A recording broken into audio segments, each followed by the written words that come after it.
Okay, okie dokie. Are we appropriately live here?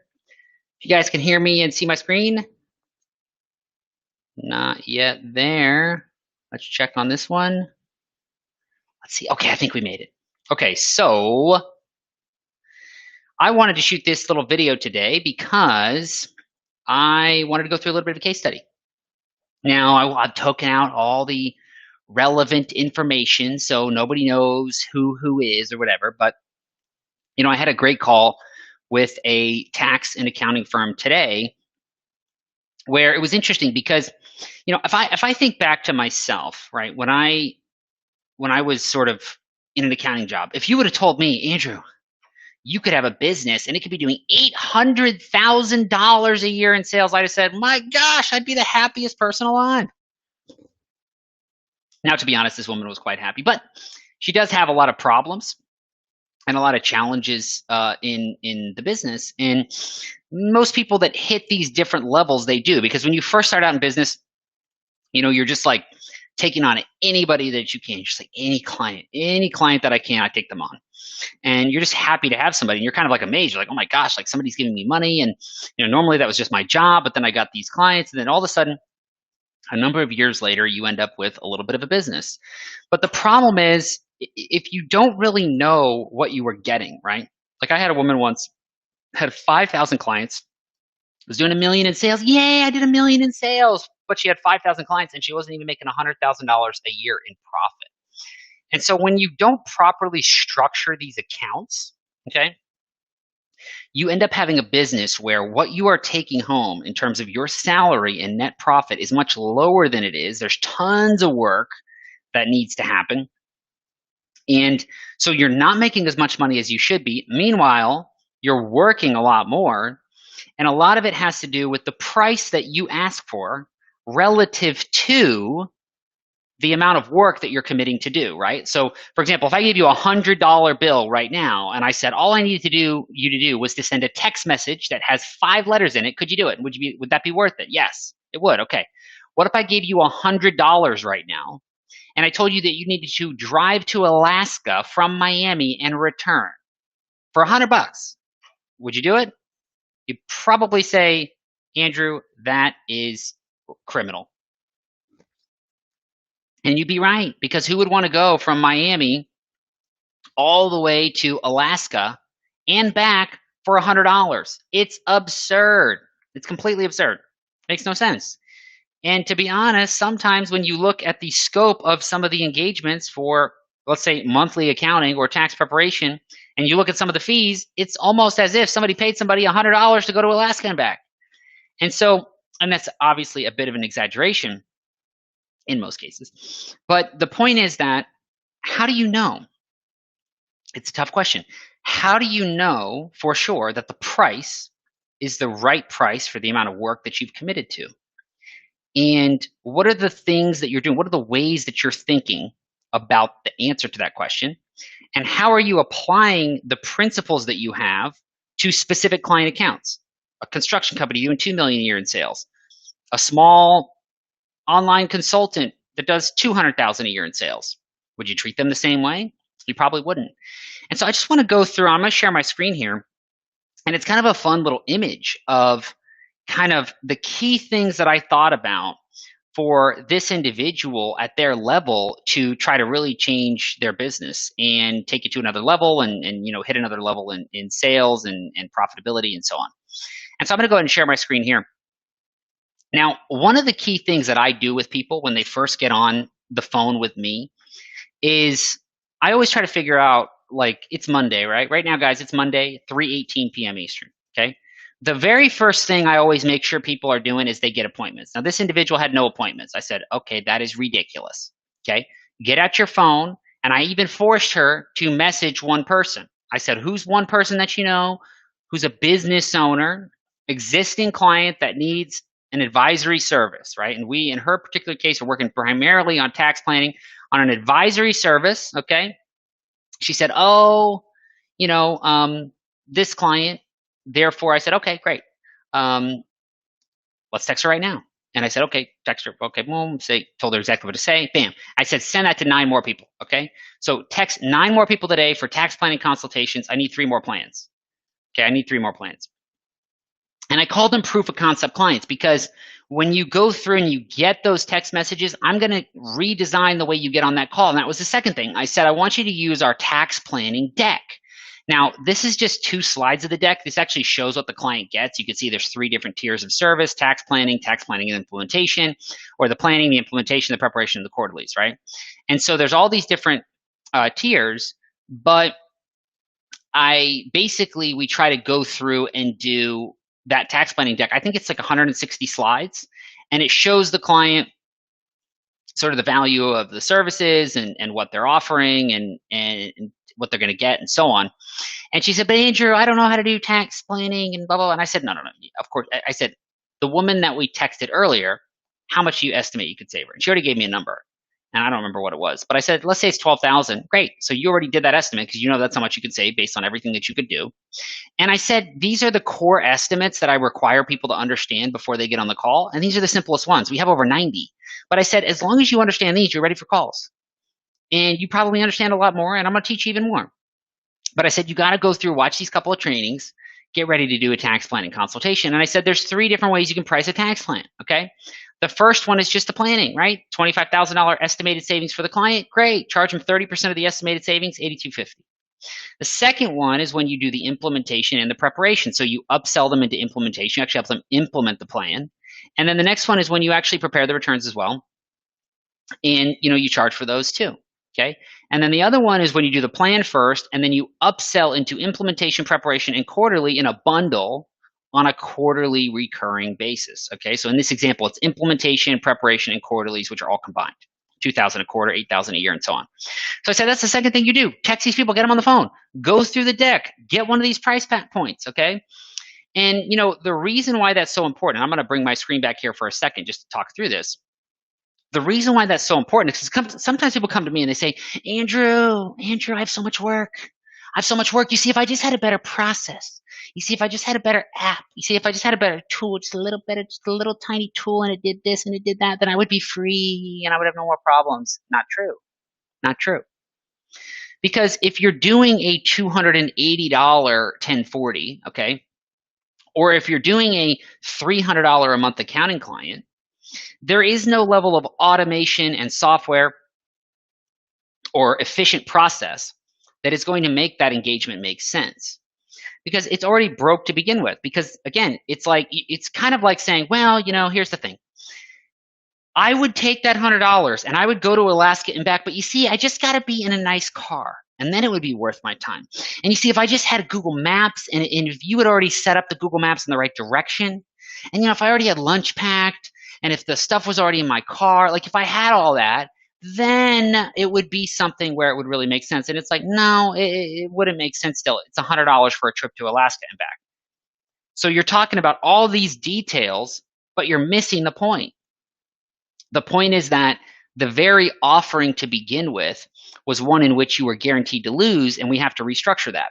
So what I had her do, and what I typically have people do, I say, get on the phone with a new person and renegotiate. Say, I'll go to Alaska and back, but it's going to cost you $25,000. If I'm going to take, I don't even know how long it would take. I'm going to do 2 weeks, a week, I don't know.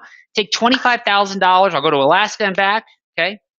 $25,000, and I want you to rent me a camper, okay? You renegotiate. So I'll go to Alaska, but I want $25,000, and I want you to pay for the camper and the gas, and I want a stipend for food. And you say, okay, and then I'm gone, and then I'm there. You're on the internet the whole time. You're running your whole life, but you get an extra $25K in the next 2 weeks going to Alaska.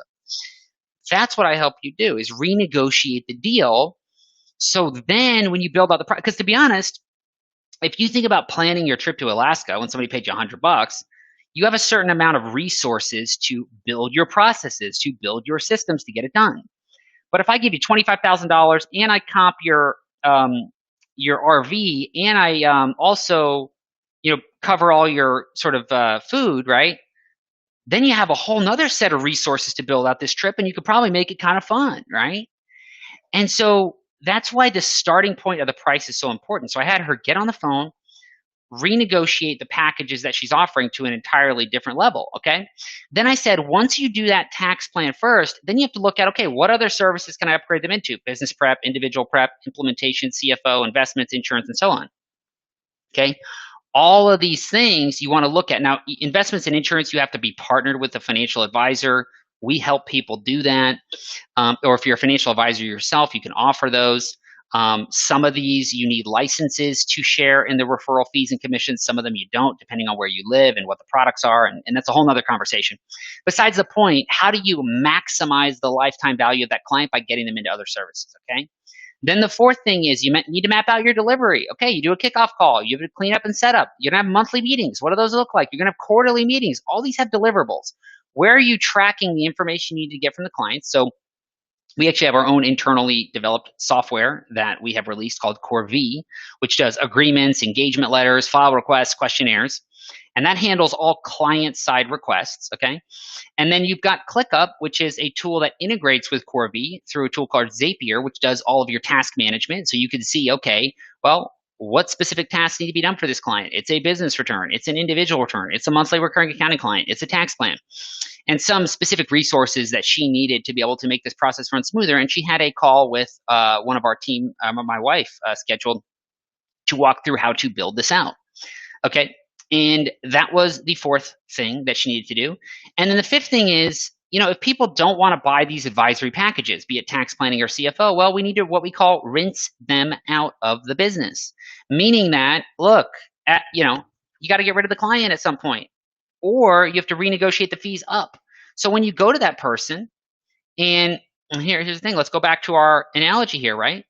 When you go to that person and you say, hey, you know, I can't be going to Alaska for $100. You come to me, you say, Andrew, but if I tell them I can't go to Alaska for $100, they're going to fire me. I say, yeah, that's the point. I don't want you going to Alaska for $100. I want you to take 2 weeks and get some better clients, for crying out loud. So at a certain point, once you get that new client for a new price and a new fee, you go back to your existing and you say, hey guys, look, we love working with you. And, you know, we could see ourselves working together for a decade more, right? But since we've been doing this, we've been losing money on this every year. And so we've got a new minimum, and, you know, if we can make that work, if we want to talk about, you know, reducing the scope, we could go that direction as well. But I wanted to see today if you guys are open to having a conversation about the fees and the scope and see what we can do to make this work on a go-forward basis. And you have that conversation. And that's after they denied you for an advisory service like CFO or tax planning. Or sometimes there's people that are just so small, right? They're doing like, you know, 100,000 a year in sales. They don't need a CFO right now, okay? And so you go back and you renegotiate these clients. Now, I'm not going to go through the rinse today in full, but it is something where maybe I'll save that for another day. I had a couple slides here, but I'm not going to go through that right now. But you do that on the monthly recurring clients. Her average was about 400. A lot of people have an average $300-400 a month. I got to get that average to 1,000 a month. Got to do it. You got to get to the point when if you're doing 800,000 in sales and you want to go to 2 million, 5 million, you have to start changing the way you view your time. And you have to start realizing, like, when you run a business at a certain level, you just can't even answer an email for $400. Like, you have to have more margin in the engagement at scale to be able to grow, afford the team members, afford the employees, and be able to do, you know, actually grow the way you want. Business returns, Schedule C, standalone 1040s. And I said, my gosh, the Schedule Cs and the business returns, we're talking about 500 individuals. Business returns, I want to see an average of 2,000. Schedule Cs, I want to get all those upgraded into business returns, almost all of them. And the standalone 1040s, you know, we're going to consider selling those. And here's an interesting thing too. I said, look, you got $80,000 of payroll and you got $400,000 of standalone 1040s. I said, here's the thing. By Q4, if you grow the business to a certain level, right? If we have a goal to grow the business to a certain level. If we hit that goal, we consider selling these lines of businesses for 1 or 1.25 sales. And that right there would be a $500,000 check, you know, or more than that if you do 1.25 revenue. And you can grow the rest of the business on advisory, more profitable services to make the same or more in salary and net profit before considering that payment. Okay? So when you look at it, I mean, this was an example for somebody at about at 800,000 in sales, 800,000 in sales that wanted to break over 1 million, do it the right way, and had just been going with the momentum of time. And it's interesting, like everybody's situation is a little bit different. And I was even thinking about it when I was mapping all that out. I'm like, you know, how did I even figure all that stuff out, right? It's like looking back over the course of my life, and there's so many little epiphanies that I've had. But what you guys have to understand about me is like sometimes people say, "Oh, Andrew Argue, he's just doing sales and blah blah blah." It's like when you look at that deck that I shared, right? There's a lot of strategy in that, right? It's like, okay, what do I do? In what order? What do I do with existing clients? What do I do with potential, right? How do I map out a new strategy for the business? And I just want to let you guys know, like, it's not because I'm super smart or some sort of genius guy. I think I ain't that smart, okay? But I, in the last probably 4 years, have spoken with somewhere between 7 and 8,000 accounting firm owners, mostly in the US. And every time I talk to them, I ask them, I was like, well, what's your sales? What's your profitability? What's your salary and profit on a cash basis? How many team members do you have? What services are you offering? Okay, that's your services. How many clients do you have in each of those services? What are the average prices per? Okay. And I would see people where they're doing 1 million in sales, they got 4 full-time employees. And I see other people where they're doing 1 million in sales, they got 25 full-time employees. I see people doing 1 million in sales, they got 100 clients, 150 clients. I see people doing 1 million in sales, they got 5,000 clients. I'm like, whoa, what is the gap, right? So when I show you that, I'm showing you somebody that started off on a compliance basis, just offering compliance services, low-priced, competitive compliance services, transitioning to high-value advisory services, tax planning, CFO services, where you're actually helping the client get an outcome, get a result for the business, and you're getting a higher fee as a result. So I hope that was helpful. When I do these lives, I post some details in the post. But if you don't see the link, you can go to accountingtax.com to learn more about how we do this. Hope that this was helpful, and I will be doing a couple more lives this week. So I will try to come on around this. I guess what time was this today? 3 o'clock at the time I'm normally doing it. Thought I was going to do it a little bit earlier, but I'm going to try to get on a more regular time. Hope that you guys enjoyed this, got a little bit of value. If you want to learn more, go to accountingtax.com, and I will see you guys on the other side.